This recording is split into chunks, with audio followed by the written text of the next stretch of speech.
Well, hello, I'm Alan from the UK. Thank you for inviting me to be on this podcast. I would like to tell you my story and how mindset has affected my life. I was born just a few weeks after the First World War ended. I had great parents. They encouraged me to learn.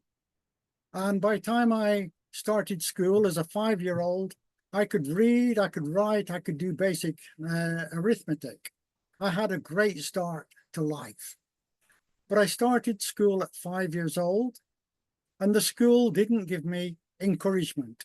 In fact, every time I got something wrong, I was punished.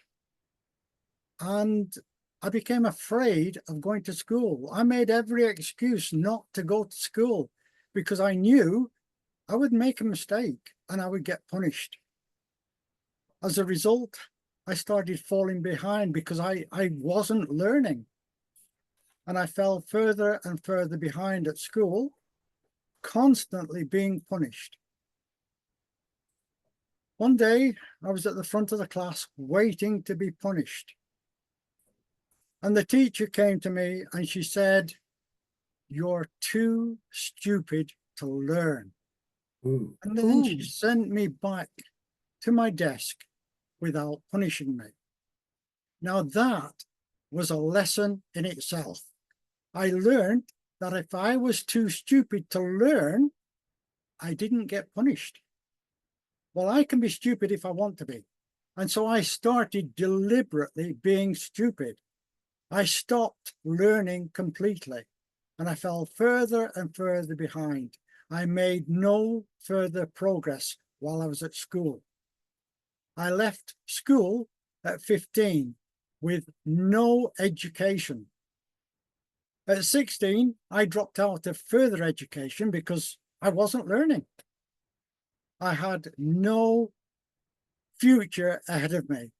I was thinking of being a road sweep because that was the level I was at. Fortunately, I had 3 older sisters.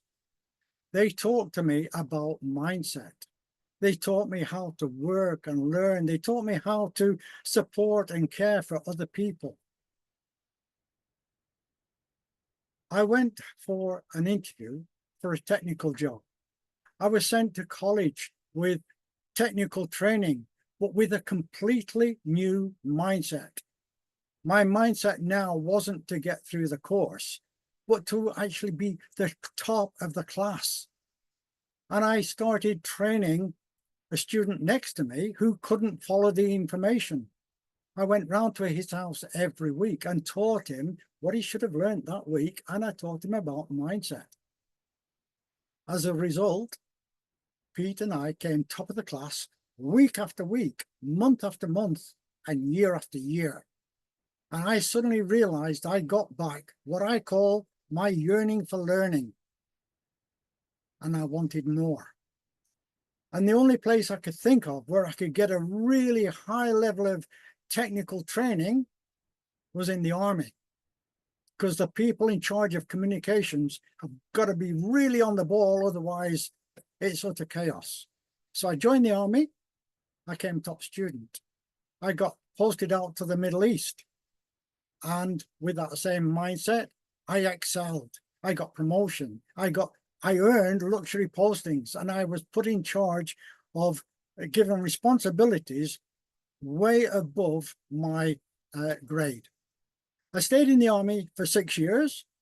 Although I left the army, I did carry on in the reserve for another 20 years, mostly training new recruits and things like that. But I was accepted to get the job of Chief Electronics Engineer for Britain's biggest mail order company. When I left there, I joined one of the world's biggest electromechanical engineering companies and quickly made up to senior engineer. I stayed with that company for just over 12 years, but I set myself standards and boundaries and values. And I suddenly discovered that company was misleading its customers. And I thought, I cannot work for a company that misleads customers. So I left. I had no job to go to. You know, I had a company car, great wage, brilliant job. I loved it. But I left it because that company didn't reach my values. I had no job to go to, and there were no engineering jobs available. The only thing available was a sales job. And I thought, well, I'm not a salesman, but I need an income. So I joined the sales company. I learned all about the product. I learned all the benefits of the product. But when they taught me or tried to teach me high pressure sales, I wasn't interested. I thought, I don't want to pressure somebody into buying something they don't want or may not need. So I refused to learn that. In my first month, I struggled and I just made a few sales, enough to keep me alive. The company put me on a month's warning. I either change my attitude or I lose my job. I refused to change my attitude. I'm not pressuring people into something they don't want. I would rather walk away from a sale. My second month, I came top salesman. Not because I changed my attitude, but all the people where I'd walked away from in my first month, they liked the product, they liked all the benefits, and they liked the fact I hadn't pressured them into buying. So now they were ringing me up and placing the orders. I came top salesman month after month after month. Over the next few years, I switched between sales and engineering, depending what was available at the time. But I joined 2 other sales companies and again came top salesman each time. Unfortunately, while I was in the army, I got married. And 90% of our communication had been by letters. So I didn't get to know her beforehand properly. The marriage was a total disaster. Eventually, I discovered she had deliberately put the entire family hundreds of thousands of pounds in debt.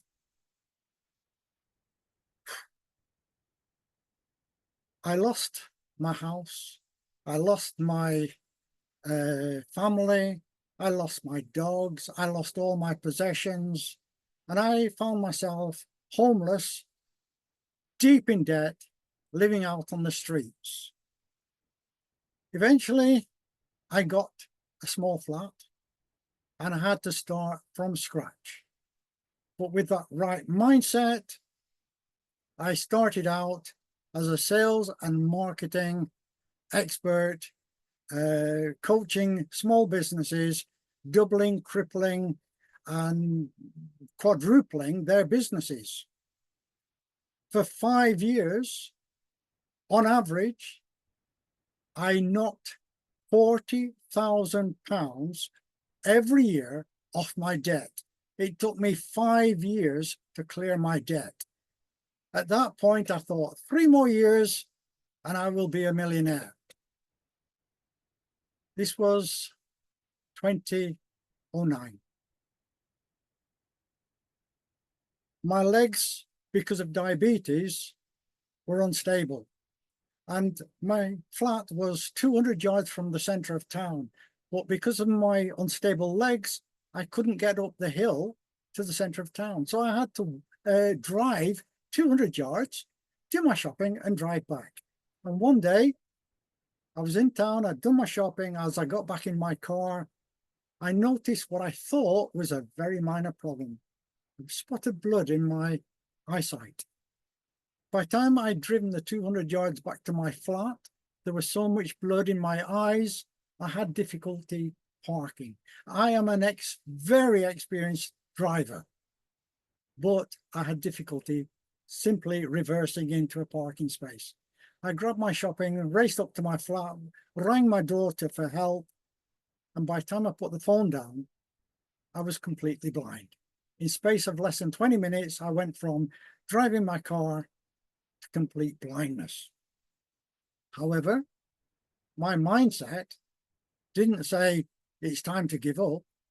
My mindset said I need to change direction. Now, I had to move to where I live now to be closer to my daughter so she could help me. But I've achieved more in that time since I lost my eyesight than most people achieve in their lifetime.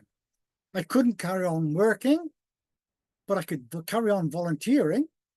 So I started joining lots and lots of different voluntary organizations. I took up public speaking to raise money for the different charities. I became a town councillor. I became a trustee for Age UK. I became a trustee for a local community centre. That public speaking led me to introduce public speaking to my local high school and teach it there. I didn't stop. I thought, I still need a challenge. And if you can't see to read or write, what bigger challenge can you create than writing a book? So with software for the blind to get myself back on a computer, I started writing. I published 3 books. I got carried away. I co-authored 3 other books. And at the moment, I've actually got 3 books almost ready to publish this year. I joined Probus and gave lots and lots of talks there. And eventually I became chairman. Now, that's what I've pushed myself to because my mindset says, keep pushing yourself forward. My mindset shift was when I was 16. It impacted me so much that I wanted other students to get my mindset because I could see how it would affect them. So for 64 years, alongside my career, I have been teaching, training, mentoring, and coaching mindset. Since I was 16, I have never said I can't do something because of something. I never had an education. I lost all my money. I lost my eyesight, but I'm still going. I'm still driven forward. And that's what I want for all the students that I come across. I'm presently mentoring a couple of girls out in India, a 13 and a 15-year-old sisters. And I made sure their parents were involved. And the responses I'm getting from the parents, it just blows my mind. And it just gives me a sense of achievement. So if you ever think to yourself, you can't do something because you're not good enough, you haven't had the training, you're too old, too young, whatever, just think your mindset. Your mind, if you train it right, you can achieve anything you want in your life. Thank you. Wow, wow, wow. What a story. Everybody, please give him a round of applause. Oh my goodness, Alan, you are a real story. Thank you so much for coming on our show and sharing that story. If you've been inspired by Alan, write us a comment. Tell us what you think. And if you have a question for him, I will make it my business to get the question to him. And I'll make sure that I have his website and his books if any of you would like to make a purchase, because we do have a book club. And I definitely want to put your books, Alan, in our book club and our bookstore as well. We also have a bookstore as well. So I definitely want you to be a big part of us. And next month is Empower Men. And I would love to bring you back next month. So I will make sure you have that information. Alan, make sure that you connect with me on LinkedIn because unfortunately I don't have a premium account, so they won't let me message you. So make sure that we connect on Messenger. All right. So anyone has a question for Alan before I bring our next guest? Okay, all right. So you are watching Discover Brightside. You guys are so smart. You know what to do. Hit the bell icon so you never miss a video. Please subscribe to our YouTube channel and make sure that wherever you're watching it, whether it's Facebook, LinkedIn, or on our streaming broadcast channel, make sure you write us a comment. And if you want to get Alan's book, make sure you tell us that you bought his book so we know the channel is working. The only way we can keep this channel alive is when you subscribe and you support this channel and you show up in our Zoom live recordings. We know then this is working. Just a couple of announcements. If you want, go to discoverbrightside.com/calendar. We have some amazing events where we record, but two that are coming up is Empower Men in June. So if you want to talk to some men about what you do, and then Empower America.